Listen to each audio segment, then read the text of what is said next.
Bonjour à toutes et à tous, j'espère que vous allez bien. Je vous souhaite un bon dimanche et je vous remercie de passer ces quelques minutes en ma compagnie.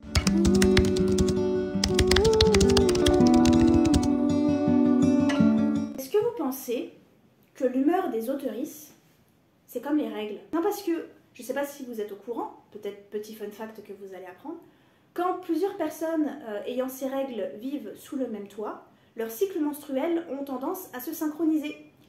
Comme ça, naturellement, et donc en général, ces personnes-là ont leurs règles en même temps, plus ou moins à quelques jours près. Est-ce que vous pensez que l'humeur et la motivation des auteurices, c'est pareil? Non, parce que je sais pas si c'est parce que je suis sur beaucoup de groupes d'écriture, si je suis sur beaucoup de Discord et de serveurs d'écriture, si je suis trop d'auteurs, autrices et auteurices sur Twitter, Instagram, mais j'ai l'impression qu'en ce moment, tout le monde est synchro pour dire qu'écrire c'est de la merde et qu'on n'y arrive pas. Hein. Je vois aussi énormément de tweets de personnes qui disent qu'ils vont abandonner, qu'ils arrêtent de se dire auteur, autrice, auteurice, parce qu'ils n'arrivent pas à écrire, parce que nanana. Et je suis un petit peu dans ce mood-là aussi. Alors pas au point de dire que je suis plus une autrice, parce que je sais que quoi que je fasse, de toute façon ça reviendra au galop, je peux pas arrêter, même si j'en avais envie, même si j'y mettais tout ce que j'ai. Mais en ce moment, j'arrive pas à écrire, je me sens absolument illégitime. Je connais les raisons de ça. Je sais qu'actuellement, dans ma vie personnelle, eh ben, ça va pas super bien. Il se passe plein de trucs qui font que ma tête est un peu embrumée. Je sais que j'ai eu énormément de mal à écrire ces dernières années, à écrire des choses qui m'ont plu, et donc du coup, ça a joué sur mon moral. Je sais aussi que j'ai reçu une bêta lecture sur mon roman jeunesse, qui m'a mis à terre, mais alors, je crois que j'ai jamais été aussi bas. Au point où, des fois, j'ai du mal à me réjouir du fait que ma première publication arrive cette année.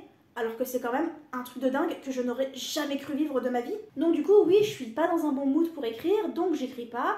Comme j'écris pas, je suis pas dans un bon mood, je me sens illégitime, je me sens nulle. Quand je m'y remets, bah évidemment, comme je manque de pratique, c'est pas terrible. Et je me sens pas bien. En tant qu'autrice, actuellement, je ne me sens pas bien. Et je sais que c'est beaucoup parce que bah, le travail me prend beaucoup d'énergie et de temps, bah c'est normal, je travaille, la vie privée, ce genre de choses, et que c'est normal d'avoir des hauts et des bas. Mais jusque-là, j'arrivais pas à déterminer pourquoi je me sens aussi mal. Et l'autre jour, j'ai regardé des vlogs écriture pour essayer de me remotiver. J'adore les vlogs écriture. J'en regarde des dizaines par semaine. Je suis abonnée à tellement de chaînes d'auteurs, autrices, auteuristes. J'adore ça parce que ça me motive, ça me donne l'impression de parler à quelqu'un qui parle l'écriture. J'adore connaître le process des autres.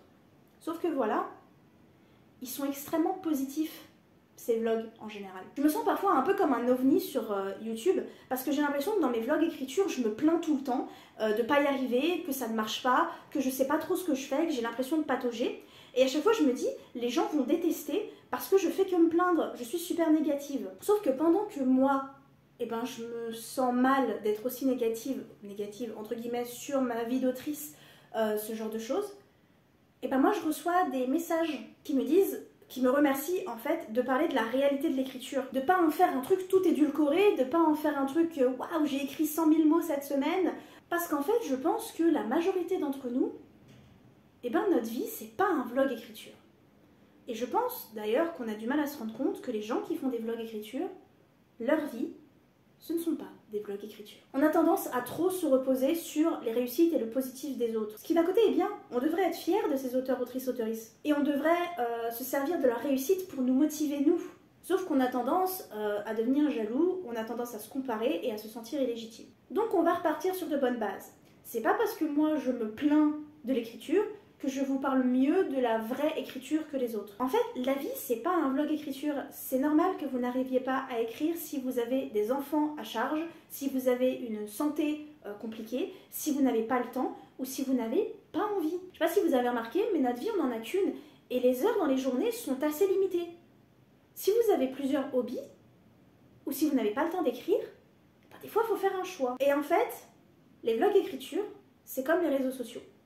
On poste uniquement ce qu'on a envie de poster. Limite que moi je me sente à l'aise à parler de mes problèmes avec l'écriture, mes difficultés, ce genre de choses, c'est presque ma ligne éditoriale. Les autres chaînes, leur ligne éditoriale, c'est de montrer leur succès, c'est de montrer quand elles y arrivent, c'est de montrer des expériences autour de l'écriture, leur réussite, le nombre de mots, tout ça. En fait, ces personnes-là ont tout simplement décidé de vous montrer un aspect de l'écriture et pas un autre. C'est comme quand on vous dit que sur Instagram, on ne montre que nos bons moments. Et ben, leur vlog, c'est la même chose. Leur vie non plus n'est pas un vlog écriture. C'est pas parce que ces personnes postent une vidéo d'1 heure par semaine où tout est beau, tout est rose, bah, que tout a été beau tout rose pendant 7 jours. Il y a beaucoup d'heures dans une semaine. Si ces gens-là ont décidé de ne pas vous parler de leur boulot à côté, leur job alimentaire, ça ne veut pas dire qu'ils n'existent pas. Si ces gens-là n'ont pas envie de vous dire qu'ils n'ont pas réussi à écrire, eh ben, ça ne veut pas dire que ça n'existe pas. Ok, peut-être que cette semaine-là, ils ont écrit 10 000 mots. Mais le jour où ils ont décidé de vous poster un Write With Me, c'était peut-être parce qu'ils n'ont pas réussi à en sortir 100 sur leur page. Alors ok, c'est super bien monté, c'est tout édulcoré, c'est super positif, il y a de la bonne musique, il y a un super truc avec les couleurs, il y a des filtres, bref, c'est un travail de dingue, et moi j'adore ça, les vidéos comme ça, qui sont vraiment travaillées, et des fois je me sens vachement coupable et vachement nulle, vous voyez, on se compare encore, de ne pas vous proposer des writing vlogs de cette qualité. Parce que j'ai pas le temps et que j'ai pas les skills non plus, j'ai pas les capacités. Mais ça veut pas dire que tout est beau et tout est rose. Comme on le dit à chaque fois, c'est pas parce qu'il y a un auteur ou une autrice qui s'est fait publier son bouquin que ça y est, il est meilleur que vous, parce que vous ne connaissez pas le process. On a tendance à dire, ouais, lui, il est publié et pas moi. Mais peut-être que lui, il a envoyé à 150 maisons d'édition, alors que vous n'en êtes qu'à votre deuxième refus. Peut-être que lui, il a déjà écrit 15 romans qui se sont fait recadrer, qui se sont fait recaler, alors que vous êtes déjà en train de stresser pour votre premier. On ne sait pas la vie des gens. Tout ce qu'on raconte sur les réseaux sociaux, on ne sait pas. Même les gens qui vous parlent négativement, si ça se trouve, moi, depuis le début, dans mes vlogs écriture, je me fous de votre tronche, et j'ai décidé que c'était ma ligne éditoriale de vous parler de difficultés d'écriture, alors que j'écris 200 000 mots par jour. J'écris pas 200 000 mots par jour. Actuellement, si j'arrive à écrire une centaine de mots par semaine, on est déjà pas mal. C'est compliqué. Mais, vous en savez rien. Je décide de ce que je vous montre. Quand je filme des writing vlogs, il y a des tonnes de rushs que je finis par ne pas mettre dans la vidéo, parce que je trouve qu'ils sont pas bons, parce que j'aime pas ce que je dis, parce que j'aime pas ma tronche, aussi la plupart du temps. Mais c'est aussi parce que je décide, moi, de ce que je mets dans le vlog. Si je décide un jour de vous faire un vlog ultra positif sur ma réussite, et bien les jours où je vais galérer, je ne vais pas vous en parler. On façonne comme on veut. C'est comme si on était des écrivains en fait. C'est comme si on savait écrire nos vidéos comme on écrit nos romans. On façonne avec les idées qu'on a et les idées qui nous plaisent. Donc oui, c'est tout à fait normal que votre job alimentaire vous prenne beaucoup de temps ou que vos études vous prennent énormément de temps. C'est tout à fait normal que vos gamins soient votre priorité numéro 1 et que vous n'ayez pas le temps d'écrire parce que vous n'avez pas encore trouvé un rythme ou parce qu'il n'est tout simplement pas possible de trouver un rythme pour le moment, voire même dans les prochaines années. Tout à fait normal que vous soyez démotivé. C'est tout à fait normal que vous ayez d'autres problèmes en tête. C'est tout à fait normal d'aller très bien aussi, mais de ne pas écrire pour diverses raisons, parce que vous avez décidé de lire actuellement, parce que vous avez un autre hobby, ou tout simplement parce que la créativité n'est pas au rendez-vous. Donc on va rappeler les bases. La réussite des autres n'est pas votre échec. Les autres ne vous montrent que ce qu'ils ont envie de vous montrer, que ce soit en vlog écriture ou pendant une simple conversation avec vos amis. Et à partir du moment où vous avez commencé à écrire quelque chose, à partir du moment où vous avez une idée qui a germé dans votre tête, vous êtes auteur, autrice, auteuresse. Ça, vous pouvez rien y faire. Et j'ai quand même parlé avec assez de personnes qui écrivent pour savoir qu'à chaque fois que l'un ou l'une d'entre nous a dit « j'abandonne, ça y est, j'écris plus jamais », ça, c'était notre plus grand échec en fait. Parce qu'on n'est pas capable d'arrêter.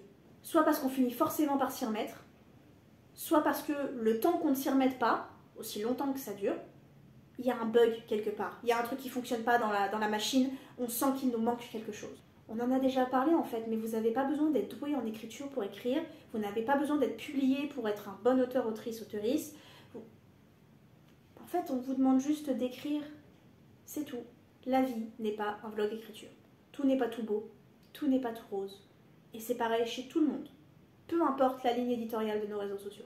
Et si vous n'avez pas envie de regarder des vlogs écriture, que ce soit les miens parce que vous les trouvez trop négatifs ou les trop positifs parce que vous trouvez que ça vous fait du mal aussi, rien ne vous y oblige. Merci d'avoir regardé cette vidéo jusqu'à la fin. N'hésitez pas à vous abonner si c'est la première fois que vous tombez sur ma chaîne et à me dire en commentaire ce que vous avez pensé de cette vidéo, ce que vous pensez de ce sujet, blablabla. Parlez-moi en ce moment de si vous arrivez à écrire ou pas, peu importe que vous y arrivez ou non, dites-moi où vous en êtes dans votre process. Vous êtes sur le bon chemin, quoi qu'il arrive. Un like, un commentaire, un partage, un abonnement, vous savez, tout le blabla pour essayer de faire grandir cette chaîne si vous appréciez mon travail. Je vous remercie d'avoir passé ces quelques minutes en ma compagnie.